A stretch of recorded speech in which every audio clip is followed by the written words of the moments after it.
안녕하십니까. 소비자의 편에서 소비자를 대변하는 정말 소비자를 위한 프로그램입니다. 대표님. 네.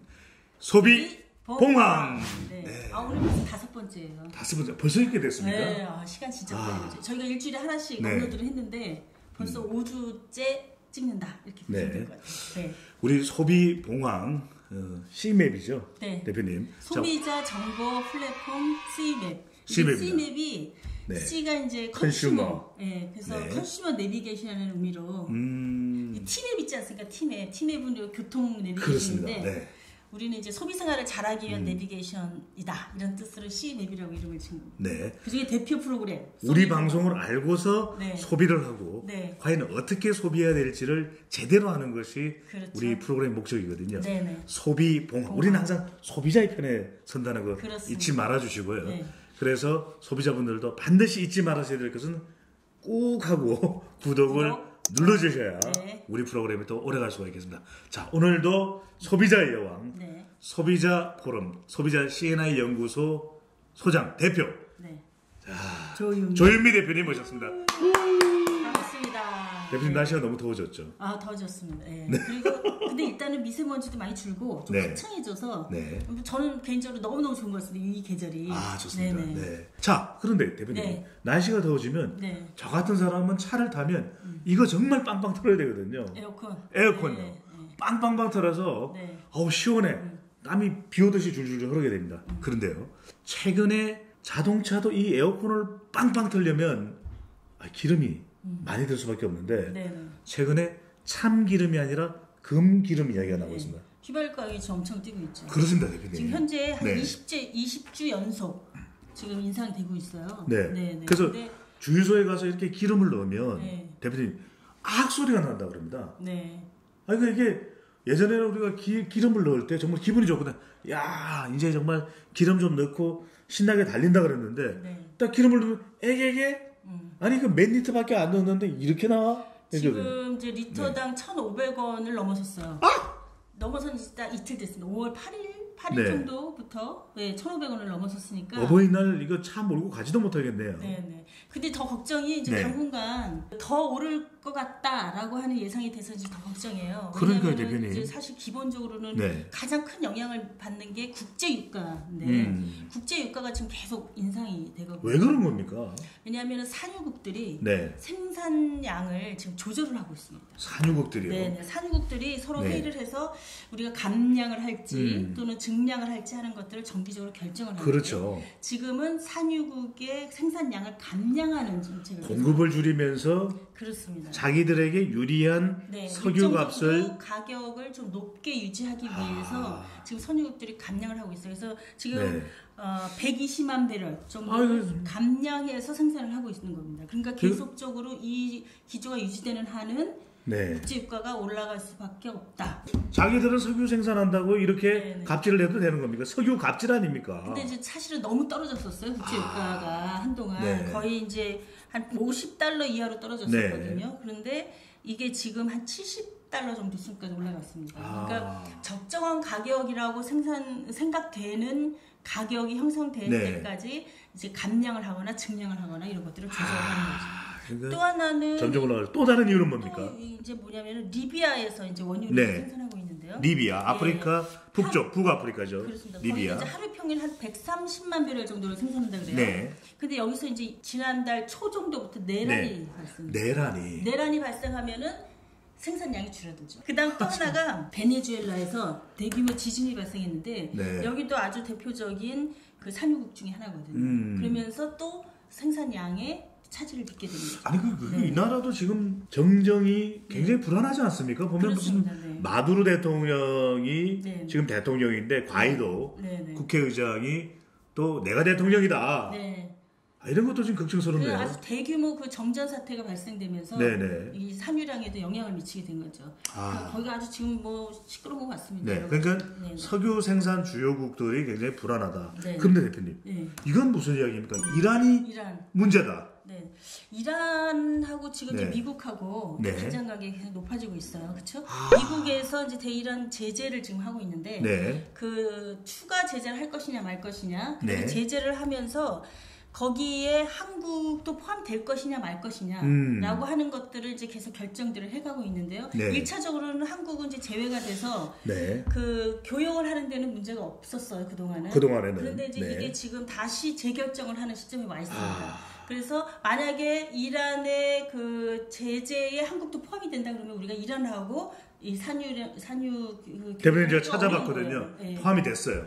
포함이 됐습니다. 네네. 5월 2일자로 제가 들어오기 직전에. 네네. 또 이게 누굽니까? 우리가 소비 봉광 네네. 진행자 아니겠습니까? 확인을 했더니 5월 2일자로 미국에서 네. 종료하기로 결정을 했다고 합니다. 예외를 적용하지 않는다. 제재에도 우리가 이제 포함이 됐습니다. 그러면은 네. 또 다시 이제 또 교역에 문제가 생기니까 또 이게 인상의 또 하나의 요인이 될 수가 있는 거죠. 정말 지금 악재가 여러 가지로 겹쳐있는 거예요. 대표님 미쳐버리겠네요. 네. 리비아의 내란. 그리고 이란. 이란. 네. 왜 이럽니까? 네. 정말. 대표님 그런데 네. 이 외국 사정은 어쩔 수 없긴 합니다만 소비자 입장에서는 아니 그러면 이 산유국에서 공급하는 가격이 어쩔 수 없다지만 우리 정부의 유류세 때문이다 이런 얘기가 나오는데 이건 무슨 말입니까? 그 이제 유류세가 전체 기름값에서 차지하는 게 거의 한 60%, 57%에서 60%. 네. 그러니까 우리가 이제 기름값이다 그러면은 그냥 기름 사는 값만 생각하는데 거기에 각종 세금이 부과돼 있어요. 아니 세금이 7종 정도가 부과돼. 세금이 기름값보다 더 비싼 겁니까 이게? 그렇습니다. 왜냐하면은 그게 이제 기름을 우리가 생산하고 있지 않은 나라이기 때문에 휘발유 사용 자체를 좀 억제해야 되는 목적도 있고요. 그리고 예전에는 어쨌든 휘발유를 많이 사용할 수 있는 사람들은 경제적으로 좀 여유가 있었기 때문에 차량 운전자라든가 이런 경우가 그렇기 때문에 거기에 세금을 부과해서 그렇게 해서 생기는 것으로 교통 문제라든가 뭐 도로를 깐다든가 이제 이런 거에 주로 활용을 하면서 세금이 굉장히 많이 부과되어 있어요. 제가 세금을 좀 소개해드릴까요? 7가지의 세금과 준조세 성격의 이런 것들이 부과되어 있는데요. 첫째는 교통세가 있습니다. 교통세는 이해가 됩니다. 이거는. 교통세는 정액으로 529원이에요. 교통세 1리터당 그렇게 돼 있고 그 다음에 주행세는 교통세의 26%. 그 다음에 또 교육세가 붙어 있어요. 이건 조금 애매해요. 도대체 여기 휘발유 가격에 왜 교육세가 붙나? 아니 무슨 기름 부르면 무슨 중고등학교 운영하나요? 그러니까요. 그래서 교육세는 교통세의 15%. 교통세가 이게 기준이네요. 교통세에 15%가 붙어 있고요. 부가가치세 10% 붙는 건 아시죠? 그 다음에 개별 소비세, 관세 이런 거 있어요. 그래서 한 1,300원을 기준으로 했을 때 리터당 67% 정도가 세금이다. 이렇게 보시면 될 것 같아요. 대표님 그러면 이건 뭐 60%가 아니고 70%에 가까운데. 그렇습니다. 저 궁금한 게 자동차를 무슨 부자만 굴리는 것도 아니고 이제는 저소득자, 중산층, 고소득자 할 것 없이 자동차가 운영이 되고 또 자동차에 기름이 들어가는데 기름 적게 산다고 또 이거 환경이 보존되는 건 아니지 않습니까? 그래서 이제 유류세를 대폭 인하해야 된다라고 하는 주장이 이제 계속적으로 제기가 되고 있어요. 근데 이제 정부 입장에서는 그러면 굉장히 큰 세수가 확 줄어들게 되겠죠. 그럼 뭔가 그거를 대체할 수 있는 방식이 있어야 되죠. 왜냐하면 그 세금으로 결국은 나라의 어떤 운영을 할지 경제를 어떻게 할지 이런 것들에 대한 계획을 세워놓고 가니까 한쪽이 쑥 빠져나가면 그걸 뭘로 채워야 될 거냐 하는 고민이 있는 거잖아요. 그래서 이제 계속 이제 양쪽이 논쟁을 하고 있습니다. 유류세를 낮춰야 된다, 뭐 현행대로 유지해야 된다. 오히려 또 환경이나 에너지 문제를 걱정하시는 분들은 오히려 올려서 기름 함부로 펑펑 못 쓰게 해야 된다. 뭐 이렇게 주장하는 분들도 좀 있을 수가 있어요. 그래서 서로 논쟁 중인데. 어쨌든 경제가 지금 좀 어렵고 하기 때문에 정부가 사실 지난 6개월 동안 한시적으로 유류세를 인하를 했었어요. 15%요. 인하를 했는데 이거를 이제 그냥 중지를 할지 다시 원상 회복을 할지 논의를 해가지고 사실 8월 말까지는 일단 연장하자. 유류세 인하를 연장하는데 그 대신에 15%를 다 유지하기는 어렵고 7%만 인하하는 걸로 그러니까 반토막이 난 거죠. 인하를 중지한 것이 아니라 반토막이 났네요. 반토막이 났어요. 그 상태로 6개월을 더 연장하면서 8월 말까지 지금 이제 연장이 돼 있는데요. 그 결과적으로 어쨌든 15%로 낮췄다가 7%가 된 거니까 그걸 인해서 유류 가격이 휘발유 가격이 또 올라간 거예요. 5월 7일부터 올라갔습니다. 이게. 아니 대표님 이 소비자를 대변하는 우리 마음으로는 정말 심장이 반토막 난 기분입니다. 지금 유류세 어렵잖아요. 요즘 경제가요. 그렇죠. 근데 이게 사실은 한시적인 조치였고 유류세 자체를 아예 뭐 조정을 해서 네. 완전히 세금 구조를 바꾼다든지 한 게 아니라 처음 시작할 때부터 네. 일정한 기간 한시적으로만 해보자라고 한 거기 때문에 계속 유지하기는 사실은 현실적으로 어려워요. 네. 그리고 이제 바로 단절하려니까 국제가격 오르고 있고 그래서 이제 7% 정도로 연장하는 걸로 결정한 겁니다. 네. 근데 결과적으로 보면은 어쨌든 좀 낮췄다가 다시 올라가면서 네. 5월 7일부터 리터당 휘발유는 65원, 그 다음에 경유는 뭐 46원, LPG 부탄 같은 경우에는 네. 리터당 16원. 네네. 이렇게 가격 인상이 된 거죠. 그러니까 국제유가 네. 계속 올라가고 있고, 또 이 유류세 인하 한시적 조치가 더 낮춰지면서 네.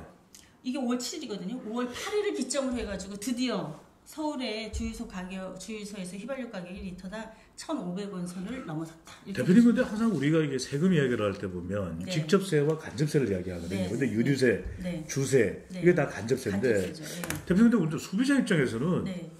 아니 이렇게 경제가 어려운데 간접세를 올리면 저소득층은 굉장히 부담되거든요, 대표님. 그렇죠. 소주 한 잔 먹는데 이게 4,000원에서 5,000원 올랐다. 네. 근데 그렇다면 차라리 정부가 세금을 더 거둘 거면 직접세를 올리지 고소득자에게 세금을 더 매기면 되는 거지. 네. 이렇게 기름값을 올리게 되면 뭐 근데 이제 가끔 대표님 이거 꼭 질문하고 싶은데 우리가 이런 이야기하면 그런 이야기 정부가 항상 발표를 하는데 외국의 사례를 보면은 유류세가 많지 않습니다. 네.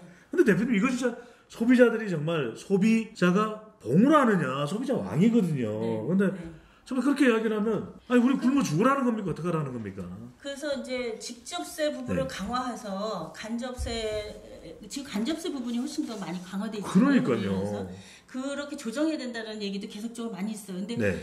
그 조세 제도를 이제 개혁해 가는 과정에서는 네. 이제 한꺼번에는 안 되니까 네. 이제 이렇게 계속 단계별로 이제 그걸 조정해 갈 필요는 분명히 있고요. 네. 말씀하신 대로 직접세를 더 강화해서 사실 거래에서 이루어지는 거에서 너무나 많은 세금을 내지 않게 하는 게 필요한 부분 분명히 있어요. 네. 예를 들면 부가가치세도 지금 일본은 8%거든요. 우리는 10%씩 내잖아요. 왜 이런 겁니까 우리나라? 처음에 그게 이제 초기 부가가치세 도입할 네. 때 우리는 한 큐에 그냥 딱 10%딱 이러고 시작을 했어요. 일본 같은 경우는 5%에서 시작했다가 조금씩 올라가면서 지금 8%까지 왔거든요.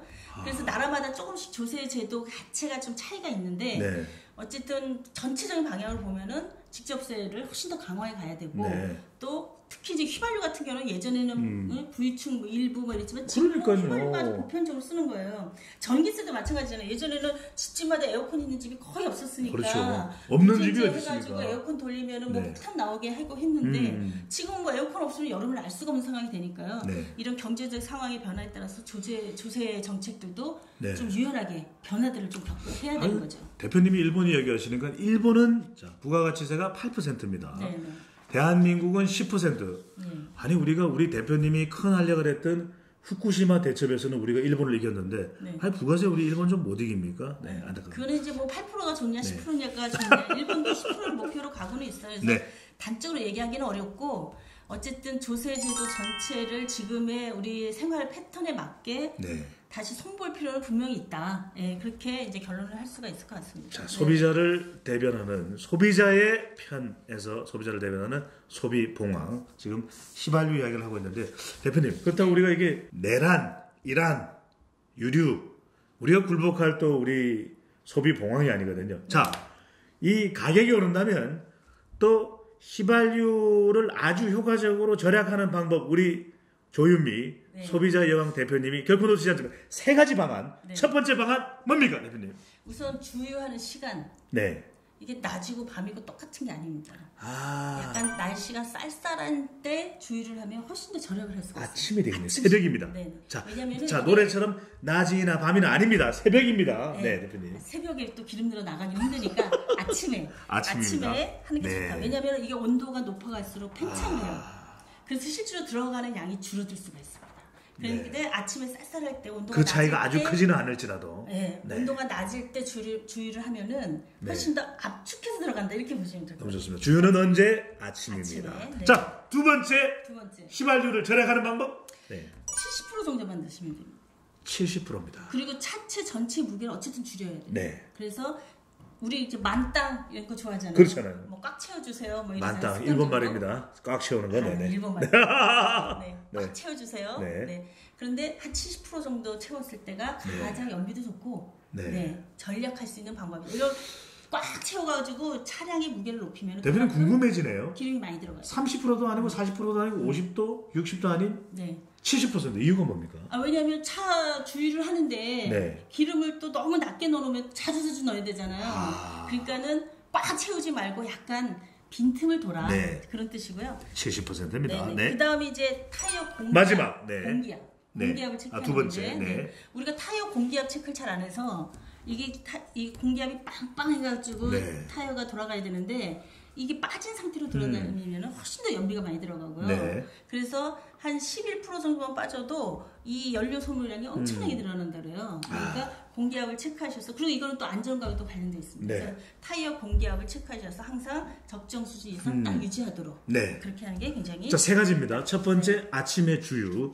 그다음에 주유는 몇 퍼센트? 70%. 네. 그리고 공기압 체크. 체크해보고. 자, 여기에서 추가를. 그러니까요. 거치면 안 됩니다. 네. 플러스 알파 보너스. 이제 네. 에코 드라이빙이라고 얘기하는데 에코 아유, 드라이빙. 네. 네. 급 브레이크, 급발진, 급정거. 급정거, 안 공회전. 됩니다. 네. 이 네 가지 절대로 하지 말자. 네. 그거 일어나는 순간에 엄청나게 휘발유가 많이 소모되거든요. 바로 그 시간입니다. 그래서 그걸 하지 않는 운전 방법을 우리가 에코 드라이빙 이렇게 표현하는데요. 급 가속, 네. 급 출발, 출발, 급정거는 안 됩니다. 안 되고. 하지만 한 가지는 공회전. 됩니다. 한 가지는 됩니다. 네. 급 구독. 급 구독은 됩니다. 급 구독은 됩니다. 중요합니다. 네, 네. 중요합니다. 네. 아, 대표님 그런데 네. 휘발유 값은 이렇게 올라가고 네. 절약까지 하더라도 이게 또 교통위반대에서 벌점 받으면 이게 기분 엄청 스트레스 받죠. 확 상하거든요. 그래서 운전자들에게 좀 기분 좋은 네. 팁이 없을까? 제가 또 열심히 찾아봤습니다. 정말 네. 이 소비자 여왕 조현미 대표님 네. 지치지 않고 네. 우리 소비자들을 위한 팁을 발굴해주고 계십니다. 네. 네. 그 찾아보니까 착한 운전 마일리지라고 하는 제도가 있는 거예요. 착한 운전요? 잘 모르셨죠? 몰랐습니다. 네. 네. 우리가 이제 벌점이 뭐 사고를 네. 내거나 위반을 하면 벌점이 쌓이는데 네. 벌점이 40점 이상 쌓이게 되면은 면허 정지를 받게 돼요. 정지가 되는군요. 네. 그런데 일정 네. 기간을 약정을 하고 네. 이 기간 동안에 내가 무사고 무위반이 네. 되면은 정말 착한 운전. 10점씩 점수를 미리 주는 거예요. 그러면 자 40점인데 10점을 받으면 30점이 되는 거군요. 그렇습니다. 그래서 이 와. 마일리지 점수를 쌓아놨다가 네. 내가 벌점이 생겼을 때 그걸 활용해가지고 내 벌점을 깎아줄 수가 있는 것이죠. 면허 정지의 위기 상황에서 네, 이 착한 운전 마일리지가 위기 탈출 119가 되는 것이군요. 그렇습니다. 네. 그러면은 어디다 마일리지를 쌓냐? 네, 어디 신청해야 됩니까 이거? 이 무위반 무사고 네. 서약서라고 하는 걸 적어서 어디다가요? 경찰서, 지구대, 파출소에다 접수를 하면 됩니다. 지구대도 되고 파출소도 다 되네요. 경찰서도 네. 무위반 무사고 서약서. 내가 이제 운전 잘하겠다 이런 거죠. 착한 운전 하겠다. 서약서를 접수를 하면은 그때부터 1년 기간 동안. 자, 5월 10일 접수하시면 네. 그 다음에 5월 10일까지입니다. 네. 그래서 그 1년 동안에 무사고 무위반을 하게 되면 10점의 마일리지 점수를 내가 갖게 되는 거죠. 이거 신청 안 할 이유가 없네요. 그렇습니다. 평상시에는 뭐 네. 특별히 위반이라든가 사고 없는 경우도 그렇죠. 대부분이니까. 근데 그 기간에 만약에 위반이나 뭐 사고가 걸렸다. 그럼 뭐 가중처벌 되는 겁니까 이거? 그러면 그때까지 그 날짜로 폐기를 하고 그 다음 날부터 다시 1년을 시작하시면 되는 거예요. 크게 손해보는 건 손해보는 게 없네. 하나도 없는 거예요. 야, 너 약속했는데 왜 안 지켰어? 이러면서 내일 또 다시 할게요. 따따블로 벌점을 받는 것이 아니군요. 내일부터 다시 할게요. 네, 자, 네, 그렇습니다. 너무 이게 귀요미였습니다. 대표님 한번 다시요. 내일부터 한번 더 해주십시오. 내일부터 다시, 네, 좋습니다. 귀요미 버전. 그래서 착한 네. 운전 마일리지제 기억하셨다가 기회 있을 때 한번 가서 신청하셔서 활용하시면 도움이 될 것 같습니다. 네. 우리 소비자들 너무 힘듭니다. 휘발유값 쭉쭉쭉 올라가니까 지금 우리 서민들 또 운전으로 영업을 해야 되는 분들 힘들기도 한데요. 네. 조현미 대표님의 소비 봉황, 이 소비자가 왕이 되는 그 비법을 소개를 해드렸습니다. 주유하시는 방법 아침입니다. 70% 그리고 공기압 체크 절대 잊지 마시고요. 급정거, 급가속은 안 됩니다. 급구독은 가능합니다. 그리고 마지막으로 착한 운전 신청 절대 마일리지 잊지 마시기 바랍니다. 네네. 대표님, 네. 덥지만 우리는 소비자를 위한 방송 네. 지치지 않고 달려갑니다. 네. 자, 우리는 어떤 방송인가? 소비자의 편에서 소비자를 대변하는 소비 봉황!